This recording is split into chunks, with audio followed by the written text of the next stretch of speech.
This is Chris and Rick Talk Guitars. I'm Rick. That's Chris over there. Hello. Hi, Chris. Hi, Rick.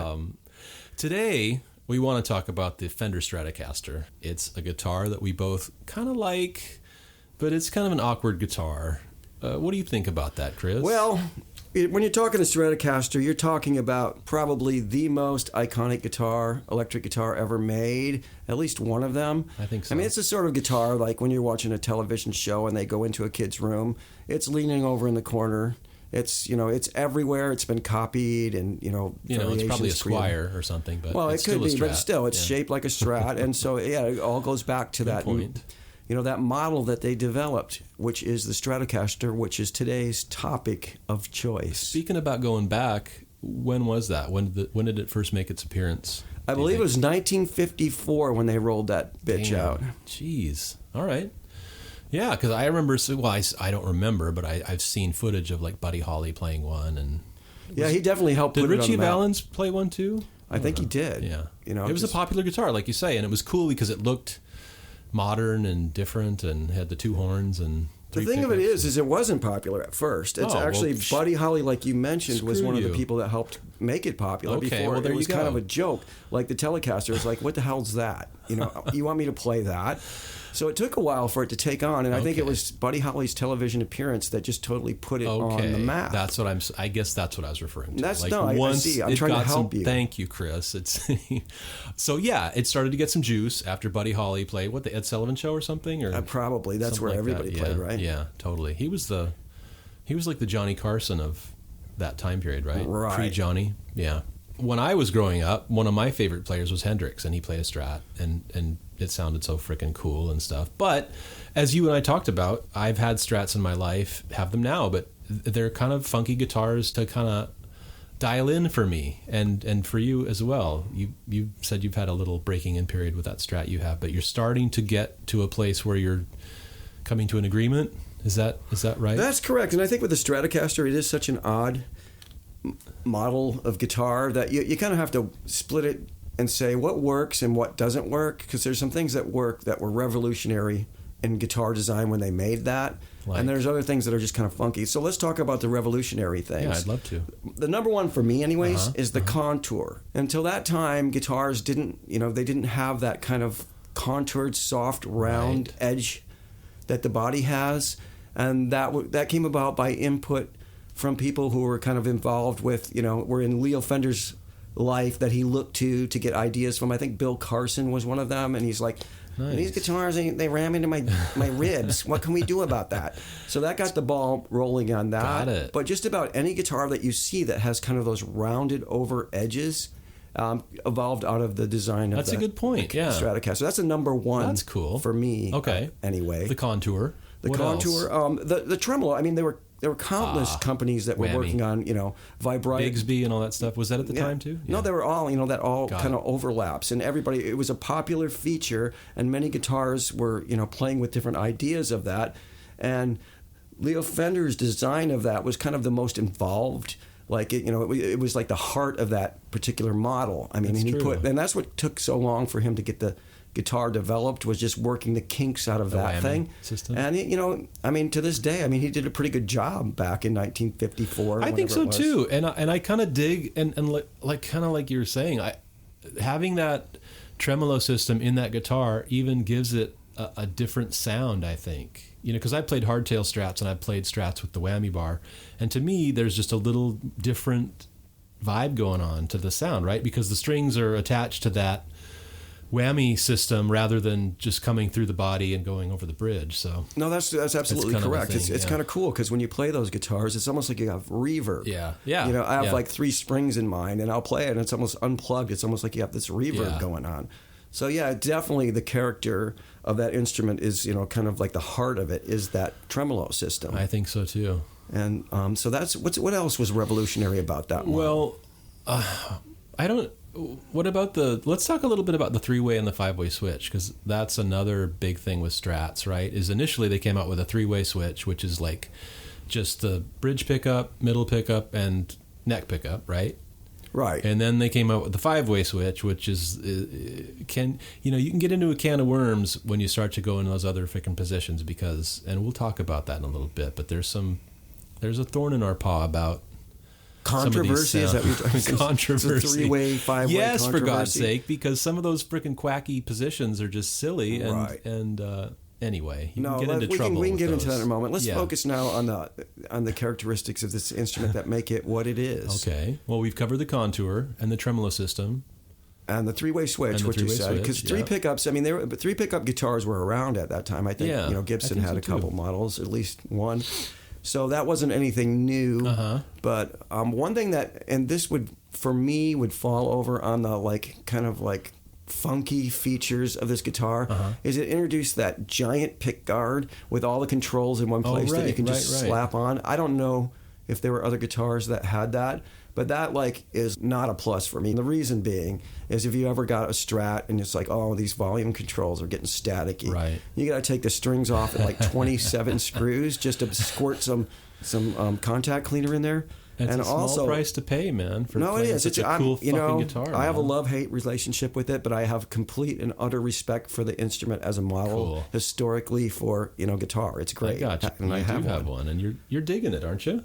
I'm totally digging it. I mean, I've had 5 in my life, and and they come and go, and it's a hard guitar for me to love. Yeah. When I don't have one, I find myself wanting one, and then when I get one, I'm a little bit frustrated at times. But then when I make peace with it and I get it to do what I want it to do, that's great. Yeah. So and for me, I mean, I'm such a bridge pickup person. I mean, all my guitars, I'm always on the bridge. If I'm recording, I might use neck pickup, every once in a while, but live, I just require the immediacy you have with a bridge pickup. It's just there's no squish. Right.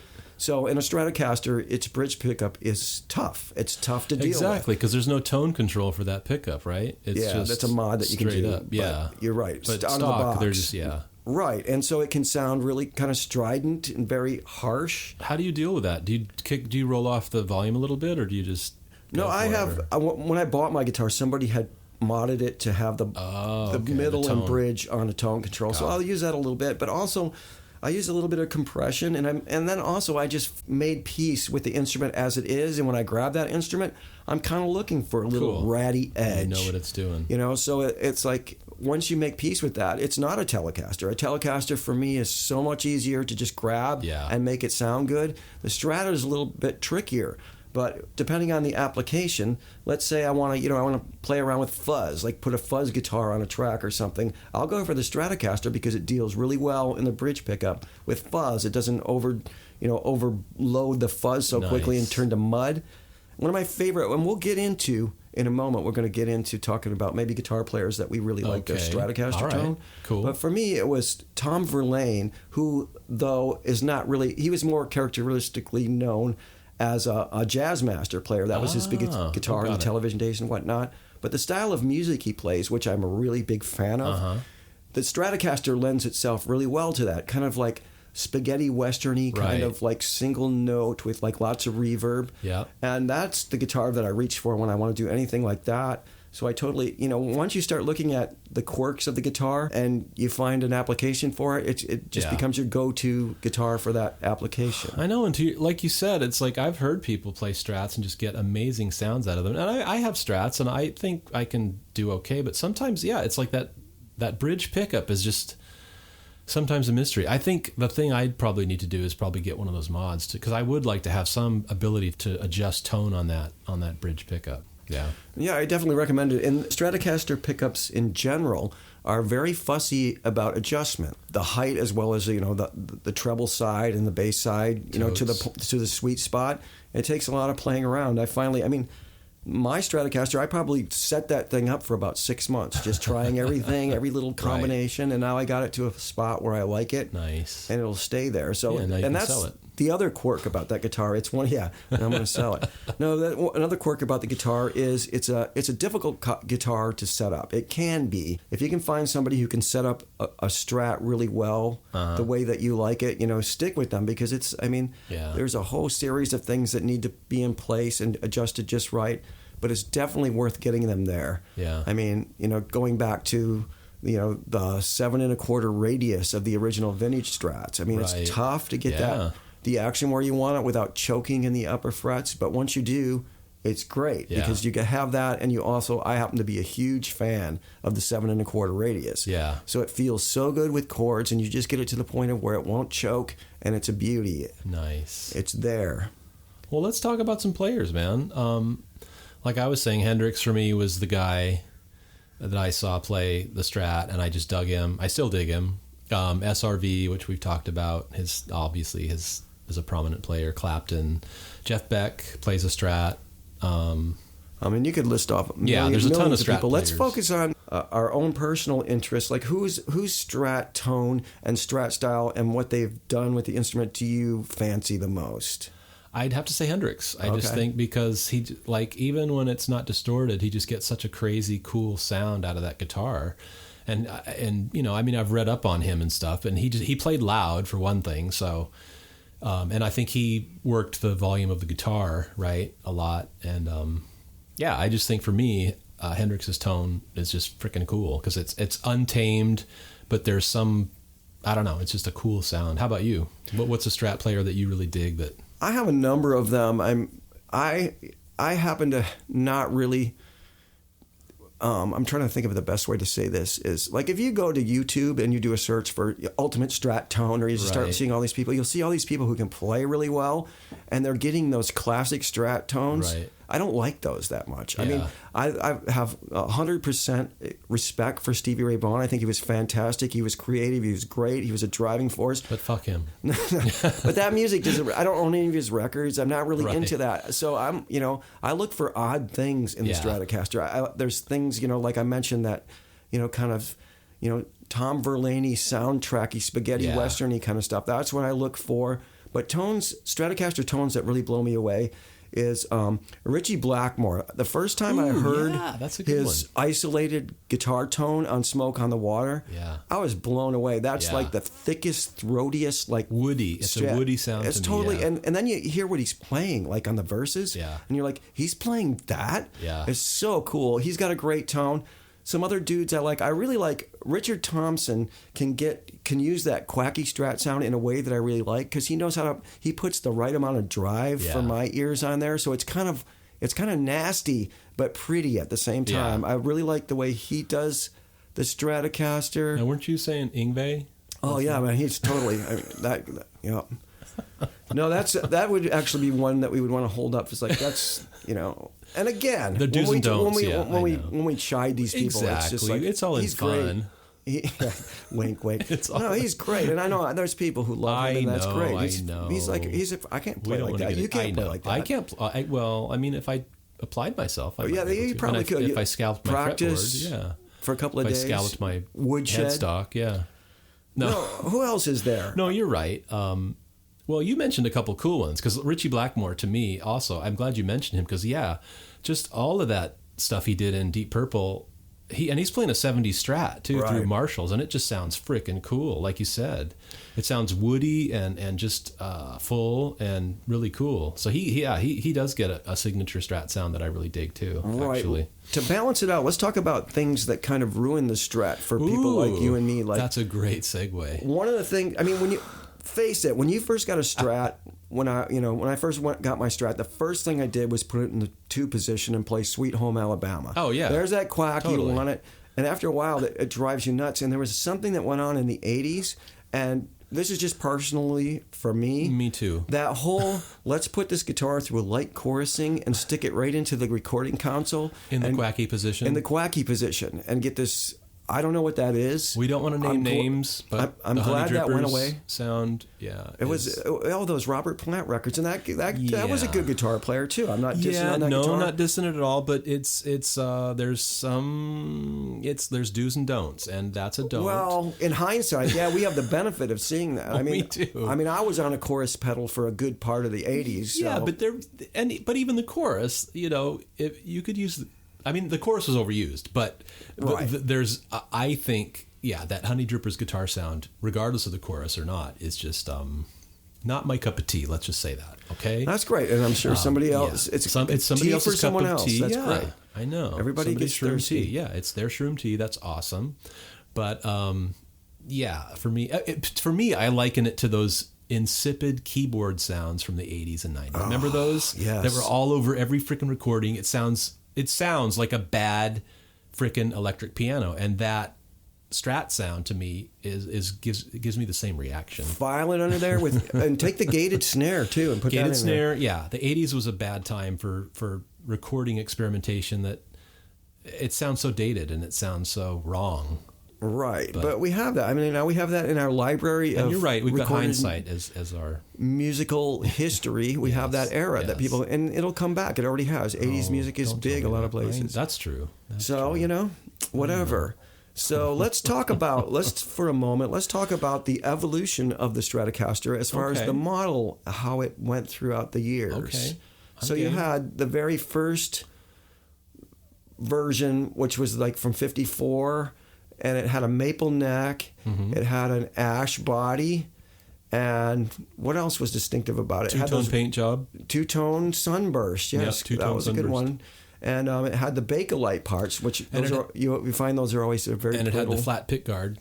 It wasn't multi-layered pick guard.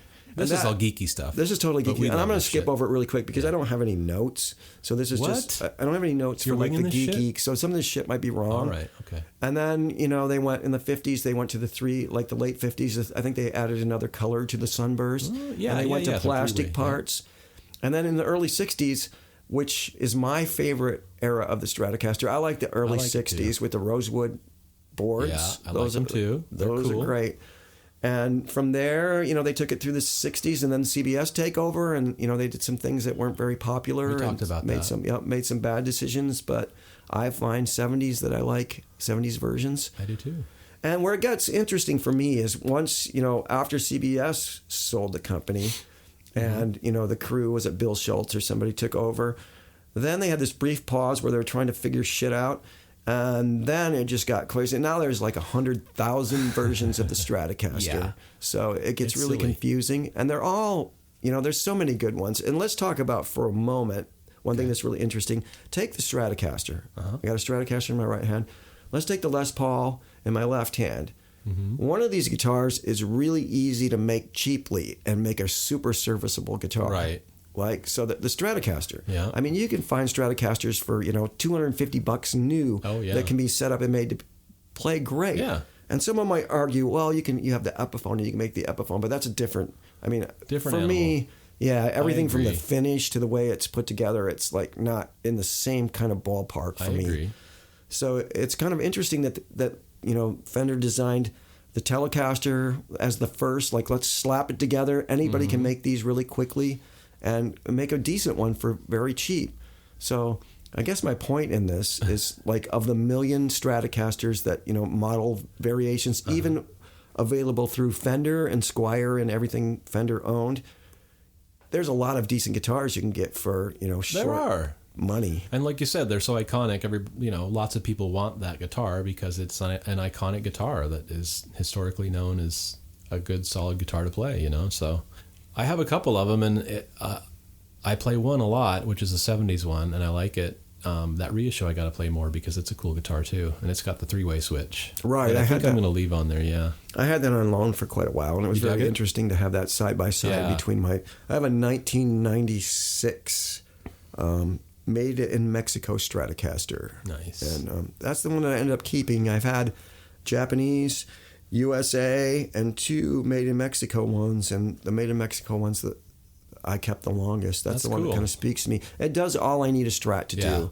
You know, I mean, I like yours. Yours is pretty sweet. Cool. Rick has a USA reissue 62. It's a cool one. And it's very nice, but mine gets the job done. Nice. The other interesting thing on the quirk factor that I just thought about is whenever I'm playing any of my other guitars, and I've been way into Gibsons for the last few years, I pick that Stratocaster up, and the first thing that occurs to me is like, who the fuck put that knob right there, that volume knob? Because you instantly hit that. But after you get used to it, it's kind of handy because you can do that little pinky. That's why it's there, well, it's supposed to be like that. You think he did that intentionally? Like, we want Alex Lyson coming down the road to come in here and be able to get those sweet swells. Well, it's funny you say that because remember, there's a story of Robbie Robertson moving that center pickup down towards the bridge pickup, and he didn't combine them. They were still separate, but he did that because it got in his way when he played the guitar. And that reminds me, I would like to give a shout out when we're talking about guitar, people who played the Strat. Yeah. The Last Waltz, Robbie Robertson's tone in that, that's really good Stratocaster and it's that tone. bronze fucking guitar that he it weighs played. 400 pounds. And those two pickups, they're Strat. You look at it and you're like, oh, he's got a humbucker, but it's not. It's those two pickups edged straight up to each other. You're right. He gets a really cool sound out of that. That is really good guitar tone. And it's freaking bronzed. I can't believe that shit. Oh, yeah, well, what are you going to do? I'm sure they released that. Do you know if they have a reissue of that? Oh yeah. Fender did a reissue of that. They reissue everything. Guitar. Oh yeah. Well, they're also doing like signature models for everybody. There's a 2-year-old kid that has his own signature model now. Spankies, yes, the Spanky Strat. Yeah, it's a reissue of a '90s Mexican Stratocaster. Exactly, it's a Strat Plus, with the humbuckers. But that's not talking about that. That's kind of what chaps my hide now too. Is like it used to be, where at least it seems like you had to be an accomplished player for some companies to say, you know what, hey, we want to give you a signature model. But now it's like and I understand they want somebody to hawk their guitar, right? And if John Mayer or whoever is playing a Strat, maybe some kid seeing that is going to go buy a Strat because of that. But it just seems like they're doling out these signature models left and right rather than in the old days. See, this is my curmudgeon shit coming out. Yeah, I was waiting for that. I knew it was coming any time now. Yeah, I don't know. What do you think about that? I don't know. Well, as long as it's a cool model. I mean, I would play a model by somebody I didn't really know or like, as long as it didn't have like a giant sticker of their face on the guitar. Well, you've got one actually. You've got a Billy Joe model, Junior. No, but it's totally. But it's a Junior. I mean, it's not like. Well, it's a guitar that actually comes with good features and sounds good. So it's the same with the Stratocaster. Right, I'll shut up about that. Who is the dude? Stevie Ray's brother, Jimmy Vaughn. I like that when he made his reissue, he did it cheaply. Like, I should say affordably. I wouldn't say cheaply. It's like the Made in Mexico Jimmy Vaughn's signature Stratocaster, and those are cool. Yeah. I mean, I guess just having a lot of options is kind of cool. But I don't. I have other things that I get mad about. Like what? I don't know. Maybe taking off 14 screws when I want to spray some contact cleaner in my That's a legitimate tone pot. Bitch. Yeah, but, exactly. There's nothing you can do about that. I mean, you should just put Velcro on. I should. So I'm sure somebody has. Yeah, totally. The Velcro. There probably is. There's a Velcro mod out there. There's a YouTube video probably. I bet you there is. That's the Stratocaster, probably the most iconic. Can you think of anything else that you would say about the Stratocaster? You have 2 of them. I have 1. Played many of them. I'll just give another shout out because we did it in an earlier show that don't write off the 70s for Stratocasters especially. They have thicker finishes. Sometimes they sound a little bit bright, but there's some gems in there. Yeah. And if you find a good one, during my tenure at the vintage guitar shop, it seemed like all of the Stratocasters that I fell for the most were from the 70s. Yeah. There were a lot of them that I'm like, this is an incredible Strat. And one thing that's really odd, and I don't know the reason for this, is the ones that I fell for the hardest, I noticed that when you plug them in and you go through the switches, whether 3 or 5, there's not a huge difference in sound. You can definitely tell that there's a phase difference in those out of phase positions, but it's not like, the Stratocaster, like the 50 Strat where you turn it and it's like it goes toink, toink, toink, toink, and then you turn this and it does that classic thing. And I don't know any scientific reason for that, but it was very similar throughout the pickups. Yeah, so the differences are more subtle, is what you're saying, and they just sounded really good. Yeah. And I've played some great 70s ones too. And I wouldn't write those off at all. I have a 70s Strat that I dig it. I like that cool Strat. Guitar. It's cool looking. It's cool playing. You changed the pickups in that, though. I did. I had the stock pickups in there, and they were cool. But I went through another, odyssey of pickup stuff, and I had Eric Daw wind some that are freaking cool, and they sound great in that guitar. Right. So I'm pretty happy with it now. That guitar, the way it plays, and everything else. Yeah, with 1,000. Yeah, my Made in Mexico, which I was so shocked that I was able to get that guitar for that cheap. It was all tricked out when I got it. It's got an anodized gold pick guard, and when I bought it, the shop owner didn't know it was in there, so I just took a guess. I mean, this sounds cool. I got home and they're Duncan SSL ones, which I guess are pretty decent. That's nice. Yeah, and all the electronics in there was all USA. It's got the locking tuners, which I wasn't really that into, the Fender locking tuners, but it actually does make changing strings a lot easier, so I'm going to leave them. Nice. So I kind of scored, and like what I paid for that guitar, it's kind of like It's incredible when you think about this. Like, it's like $300 or That's something. pretty cool. Yeah, and I mean, it does everything, that the big guys will do, and it makes me happy. So there's a lot of good deals for the Stratocaster out there. Cool. If it's a model that speaks to you, you have a lot of options. So get one for yourself, get one for your friend, one for your dog. kid, for your dog, for your kitty cat. You can never have too many. No. You got to have a Strat, I guess. They have Hello Kitty Strats too, which is cool. They really do. Yeah. Yeah, I think, if honestly though, I mean, if you're like, you only get one Fender and you only get one Gibson, it's going to be the Telecaster for me. Oh, yeah. Yeah. Second is the Stratocaster. Yeah. I've never owned a Jazzmaster. I'd love to try one. I haven't They're cool. either. I would like to try one too. But yeah, I know, like you say, I mean, they're just iconic guitars, right? There's certain guitars people totally identify with for good reason. But yeah, the Strats, it's a versatile guitar. I mean, it's so funny that you just said that. I was going to say something along the lines. For me, it's not that versatile. Yeah. I mean, you have more pickups, so you can get more sounds. Yeah. But for me, I'm on the bridge pickup. There's not that much I can do with it. I have on occasion brought that to like a rock practice, one of my rock bands, and I had that feeling like almost immediately I brought the wrong guitar. Really? But if I take an extra minute and dial it in, maybe put a little compression. Yeah. I have an older vintage Boss compressor that I'll put on there and just take a little extra time to set it up. It works fine. It definitely cuts through, but I'm missing kind of that, that thick mid-range that I have. Well, of the P90 that, right. Because these single coils are totally different than those P90s. But for your average person, it is a very versatile guitar. Yeah. So, if you take into consideration you have 3 pickups to play with. Yeah. And, so I would agree with that. But well, there you go. For me, I just got one little, but that's on me, man. That's you, man. Yeah.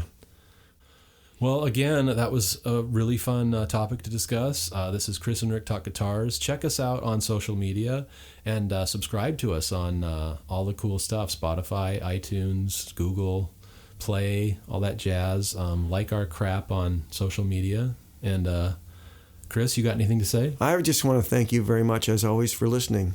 Yeah. Awesome. All right. Well, we're out of here. Bye. Goodbye.